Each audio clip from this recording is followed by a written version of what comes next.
നമസ്കാരം, നൗഷറാണ്. നമുക്ക് എല്ലാവർക്കും അറിയാം ഈ മർമ്മ ചികിത്സ എന്നൊക്കെ പറഞ്ഞാൽ ഒരു പ്രത്യേക തരത്തിലുള്ള ചികിത്സാ രീതിയാണ്. അതിൻ്റെ പേരിൽ തന്നെ കറക്റ്റായിട്ട് മർമ്മം അറിയാത്ത ആൾക്കാരത്തൊക്കെ പോയി മർമ്മ ചികിത്സ നടത്തി കഴിഞ്ഞാൽ മർമ്മം പിടിച്ച അവസാനം വീട്ടിൽ ഇരിക്കേണ്ടി വരും കേട്ടോ. അപ്പോൾ നാട്ടെ ഞാൻ ഇന്ന് വന്നിട്ടുള്ളത് അസീസിയ മെഡിക്കേഷൻ സെൻ്ററിലാണ് കേട്ടോ. അപ്പോൾ എന്തായാലും നമുക്ക് ഇവിടെ കയറിയിട്ട് ഇവിടുത്തെ ചികിത്സാ രീതികളും കാര്യങ്ങളൊക്കെ എങ്ങനെയാണെന്ന് നമുക്കൊന്ന് നോക്കാം. അപ്പോൾ അതാണ്ട് നമ്മൾ ഇതിനകത്തോട്ട് വന്നിട്ടുണ്ട് കേട്ടോ. അവിടെ ഇപ്പം ഇവിടെ ഒരു ചികിത്സാ രീതി നടന്നുകൊണ്ടിരിക്കുകയാണ്. പിന്നെ ഇത് ഏത് രീതിയിലുള്ള ചികിത്സാ രീതിയാണ്? ഇത് ഇലക്ട്രോ മർമ്മ തെറാപ്പിയാണ്, പെൻ തെറാപ്പി. Pen therapy. ഈ പെൻ തെറാപ്പി എന്ന് പറയുമ്പോഴത്തേക്ക് നമുക്ക് വേദനകൾ മാറ്റാൻ പറ്റിയ ഒരു ട്രീറ്റ്മെൻ്റ് ആയത്. വേദനകൾ മാറ്റാൻ പറ്റിയ ട്രീറ്റ്മെൻറ്റ് അല്ലേ? നമ്മൾക്ക് എത്ര ടൈം നമ്മളിത് ചെയ്യുന്നത്? ഇതിപ്പം 5 മിനിറ്റ് അല്ലെങ്കിൽ 10 മിനിറ്റ് കൂടി പോയാൽ 5 മിനിറ്റ് അല്ലെങ്കിൽ 10 മിനിറ്റ് അല്ലേ? അതിനകത്ത് നമുക്ക് ഈ ഒരു വേദനയ്ക്ക് ശമനം ഉണ്ടാവും. ഉറപ്പാണ്? തീർച്ചയായിട്ടും ഉണ്ടാവും, 100% ഉണ്ടാവും. 100% ഉണ്ടാവും അല്ലേ?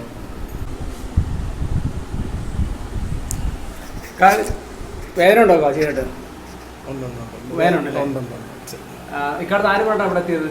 ആദ്യമായിട്ട് ആരും പറഞ്ഞിട്ട് വരുവാണോ? അല്ലല്ല, ഇതേപോലെ യൂട്യൂബിൽ കണ്ടിട്ട് വരുവാണല്ലേ? വിശ്വാസം ഉണ്ടല്ലോ അല്ലേ? പൂർണ്ണമായിട്ട് മാറുന്ന വിശ്വാസം ഉണ്ടല്ലോ എന്നുള്ള വിശ്വാസത്തിലാണ് വന്നത്.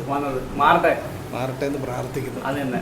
പഴകിയ വേദനയായാലും ഒരുപാട് മാറ്റം ഉണ്ടാവും അല്ലേ? തീർച്ചയായിട്ടും. അപ്പോൾ നമ്മളിപ്പോൾ ഇത് എത്ര വർഷം കൊണ്ട് ഇപ്പോൾ ചെയ്യുന്നുണ്ട് ഈ ഒരു ചികിത്സാ രീതി?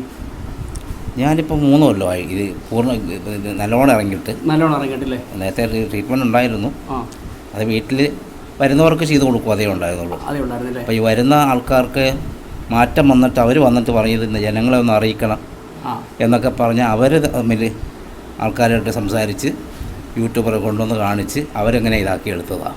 അങ്ങനെ ഇങ്ങോട്ട് ഇറങ്ങിയിട്ട് വന്നത്. അപ്പോൾ നമ്മൾ എത്ര നാളായി ഈ ഒരു മർമ്മ ചികിത്സ ഇവിടെ തുടങ്ങിയിട്ട്? എൻ്റെ ആദ്യത്തെ സ്ഥാപനം ഇവിടെ അല്ലായിരുന്നു. നമ്മുടെ KP റോഡ് 1 മുരുക്കുമൂട്ടിലായിരുന്നു സ്ഥാപനം വന്നത്. അവിടെ നമുക്ക് പാർക്കിങ്ങിൽ ചില ബുദ്ധിമുട്ടായതുകൊണ്ട് ഇങ്ങോട്ടേക്ക് ഷിഫ്റ്റ് ചെയ്തേ. ഇവിടെ വന്നപ്പോൾ തന്നെ നല്ല തിരക്കാണ്, ഒരുപാട് ആൾക്കാർ ഇങ്ങനെ വന്നുകൊണ്ടിരിക്കുകയാണ്. സംഭവം വെച്ചാൽ ഓരോ ആൾക്കാരും അറിഞ്ഞറിഞ്ഞാണ് വന്നുകൊണ്ടിരിക്കുന്നത്. കാര്യം അത്രത്തോളം ആൾക്കാർക്ക് ഇതുകൊണ്ട് ഒരു ശമനം ഉണ്ടാവുന്നതിൻ്റെ പേരിലാണല്ലോ എല്ലാ ആൾക്കാരും വന്നുകൊണ്ടിരിക്കുന്നില്ലേ? പിന്നെ ഈ ഒരു ചികിത്സാ രീതി എന്ന് പറഞ്ഞാൽ എങ്ങനെയാണ് നമ്മൾ മെയിനായിട്ടും പറയേണ്ടത് ഇതിനകത്ത് നമ്മൾ വിത്തൗട്ട് മെഡിസിൻ, ഔഷധരഹിത ചികിത്സയാണുള്ളത്. മെഡിസിൻ ഇല്ല. ഉള്ളിൽ ചെയ്യേണ്ട കാര്യങ്ങൾ ഒന്നും മരുന്നും കൊടുക്കുന്നില്ല. പുറമേ ചെയ്യേണ്ട കാര്യങ്ങൾ മാത്രം നമ്മൾ ചെയ്താൽ, പുറമേ ചെയ്യേണ്ട ബാഹ്യമായിട്ട് ചെയ്യേണ്ട മെഡിസിൻ മാത്രമേ ഉള്ളൂ നമ്മൾ കൊടുക്കുന്നത്. അതായത് ഒരു 10 വർഷമൊക്കെ വേദനയായാലും നമുക്ക് 2-3 വട്ടം വന്നു കഴിഞ്ഞാൽ തീർച്ചയായിട്ടും നല്ലൊരു ആശ്വാസം അതിന് കിട്ടുകയും ചെയ്യും. അത് പിന്നെ അവിടുത്തെ ഭക്ഷണ രീതികളും ഒക്കെ നമ്മളൊന്ന് ചേഞ്ച് ആയിട്ട് കറക്റ്റ് റൂട്ടിൽ കൂടെ കൊണ്ടുവിടുമ്പോഴത്തേനും ഓട്ടോമാറ്റിക്കായി പൂർണ്ണതയിലോട്ട് നമുക്ക് എത്തിക്കാൻ സാധിക്കും. എത്ര വർഷമായി ഈ വേദന? 12 വർഷമായി. നല്ല ആശ്വാസമില്ല? കൈക്കൊക്കെ വേദനയൊക്കെ മാറിയോ? എല്ലാം മാറിയില്ല. ഇപ്പം മുട്ട് കാണിക്കാൻ വേണ്ടി വന്നതല്ലേ? മുട്ടുവേദനയാണല്ലേ? എന്താണ്? അമ്മയ്ക്ക് ആമവാദമായിട്ട് 12 വർഷമായിട്ട് ഇങ്ങനെ നടക്കാൻ വയ്യാതെ നടക്കുമായിരുന്നു. അങ്ങനെ പൊക്കിക്കൊണ്ട് ആൾക്കാർ പിടിച്ചോണ്ടാണ് വന്നത് അല്ലേ? പിടിച്ചോണ്ട് വന്ന് അവസാനം ഇപ്പോൾ മൂന്നാമത്തെ പറയും ഇപ്പം സ്വന്തമായിട്ട് നടക്കാനൊക്കെ പറ്റും.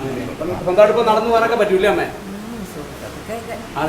നമ്മൾ മെയിനായിട്ട് നമ്മൾ ഏതൊക്കെ തരത്തിലുള്ള ചികിത്സാ രീതികളാണ് ഇവിടെ? നമ്മൾ ഫസ്റ്റ് ലെവൽ എന്ന് പറഞ്ഞാൽ മെഷീൻസാണ്. മെഷീൻസ് എല്ലാം ഒന്ന് കയറി ആ സർക്കുലേഷനൊക്കെ ഡൗൺ ആയിട്ടിരിക്കുന്നതൊക്കെ ഒന്ന് ക്ലിയർ ആക്കി നേരെ പിന്നെ അടുത്ത മെഷീൻസ് ഇല്ലാതെയും വരുന്നുണ്ട്. മർമ്മത്തിൽ നോക്കി നമ്മൾ സ്റ്റിമുലേഷൻ കൊടുക്കുന്ന രീതിയാണ്, ഉത്തേജിപ്പിക്കുന്ന രീതിയാണ്. എങ്ങനെ പോയാലും ഒരു 1.5 മണിക്കൂറോളം ഒരാൾക്ക് ട്രീറ്റ്മെൻറ്റ് ഉണ്ടാവും. അത് മേളിലായാലേ ഉള്ളൂ. അപ്പം അത് ട്രീറ്റ്മെൻറ്റ് കഴിയുമ്പോൾ തന്നെ എത്ര കഠിനമായ വേദനയാണെങ്കിൽ പോലും നമുക്ക് ആശ്വാസം നമുക്ക് ലഭിക്കും. ഇത് നമ്മുടെ അക്യുപ്രഷറിലൊരു മെഷീനാണ്. നമുക്ക് നടുവേദന, ഷോൾഡർ പെയിൻ, ബോഡി റിലേറ്റഡ് ആയിട്ട് ഫുൾ പെയിൻ നമുക്കിത് പല ആംഗിളിലും പല രീതിയിൽ നമുക്ക് പ്രഷർ കൊടുക്കാം. 3 രീതിയിലായിരിക്കും ഇതിനകത്ത് പ്രഷർ വരുന്നത്. ഓരോ പേഷ്യൻസിൻ്റെ കണ്ടീഷൻ അനുസരിച്ച് നമുക്ക് ഇതിനകത്ത് പ്രഷർ കുറയ്ക്കാം, കൂട്ടാം ഈ ഒരു മെഷീനിനകത്ത്. ഇതും നമ്മൾ അതേപോലെ തന്നെ ചിലർ പറയും ഈ കാർപ്പൽ ടണൽ സിൻഡ്രോം എന്ന് പറയും. നമ്മുടെ കയ്യിൽ മീഡിയം നെർവ് കംപ്രഷനായിട്ട് ഉള്ളൊരു പെരുപ്പ് പോലത്തെ ഒരു സംഭവം, പെരുപ്പ് പോലത്തെ ബുദ്ധിമുട്ടുള്ളത്. അങ്ങനെയുള്ളവർക്ക് അവിടെ ആ ഒരു ഭാഗത്ത് സ്റ്റിമുലേഷൻ കൊടുക്കാൻ പറ്റിയ ഒരു മെഷീനാണ്. അതേപോലെ ഫൂട്ടായിട്ടുള്ളത്, നമ്മുടെ കാല് ഉപ്പൂറ്റി വേദന വരുവാണെങ്കിലും നമുക്കിവിടെ കൊടുക്കാം. കൈയും ഫൂട്ടും ഒരേപോലെ കൊടുക്കാൻ പറ്റിയ ഒരു മെഷീനാണിത്. പിന്നെ മുട്ടിനുള്ള മെഷീനുണ്ട്. അതേപോലെ തന്നെ സർക്കുലേഷൻ ക്ലിയർ ആക്കാനുള്ള മെഷീനുണ്ട്. അതെ. പിന്നെ ഒട്ടുമിക്ക വീട്ടിൽ ഇതൊക്കെ ഉണ്ടാവും, ബ്ലഡ് സർക്കുലേഷൻ. ഇപ്പോൾ കയ്യിൽ പെരുപ്പോ കടച്ചിൽ എന്തെങ്കിലും വരാത്ത നമുക്ക് പരിഹരിക്കാൻ പറ്റും. കാലിൽ ബ്ലഡ് സർക്കുലേഷൻ, പക്ഷേ വെരിക്കോസ് വെയിനൊക്കെ വരുന്നവർക്കൊക്കെ ഏറ്റവും നല്ലത്. അവിടെ വിട്ടുമാറാത്ത നിങ്ങളുടെ നടുവേദന, കൈവേദന, കാൽവേദന, മുട്ടുവേദന, ഇനി എന്ത് വേദന ആയിക്കോട്ടെ ഇവിടെ വന്നു കഴിഞ്ഞാൽ വിട്ടുമാറുമെന്ന് തന്നെയാണ് ഇവർ പറയുന്നത് കേട്ടോ. അപ്പോൾ അത് നിങ്ങൾക്ക് കാണാൻ കണ്ടില്ലേ, ഒരുപാട് ആൾക്കാർ തന്നെ ഇങ്ങനെ വന്നുകൊണ്ടിരിക്കുകയാണ്. അങ്ങനെ ഞാനും ഇത് സംഭവം അറിഞ്ഞിട്ടാണ് വന്നത് കേട്ടോ. എന്തായാലും ഒരു 10 വർഷം അല്ലെങ്കിൽ 20 വർഷമൊക്കെ ആയിട്ടുള്ള വേദനയും കാര്യങ്ങളൊക്കെ ഉണ്ടെന്നുണ്ടെങ്കിൽ അവർ പറയുന്നത് ഒരു 2-3 വട്ടമൊക്കെ കൺസൾട്ടൻറ്റ് ചെയ്ത് കഴിഞ്ഞാൽ തന്നെ മാറുമെന്നാണ് പറയുന്നത്. ശരിക്കും പറഞ്ഞാൽ ഒരുപാട് ആൾക്കാരാണ്ട് ഇങ്ങനെ വന്നുകൊണ്ടിരിക്കുകയാണ് കേട്ടോ നമ്മുടെ ഈ ഒരു മർമ്മ ചികിത്സാ കേന്ദ്രത്തിലോട്ട്. അപ്പോൾ എന്തായാലും നിങ്ങളുടെ ഒരു വിട്ടുമാറാത്ത വേദനയൊക്കെ ഉണ്ടെന്നുണ്ടെങ്കിൽ തീർച്ചയായിട്ടും ഇവിടെ വരിക, നിങ്ങൾ ഒന്ന് ട്രൈ ചെയ്യുക. നല്ല നല്ല വീഡിയോസായിട്ട് ഞാൻ വീണ്ടും വരുന്നതായിരിക്കും. Signing off now stocks, good bye.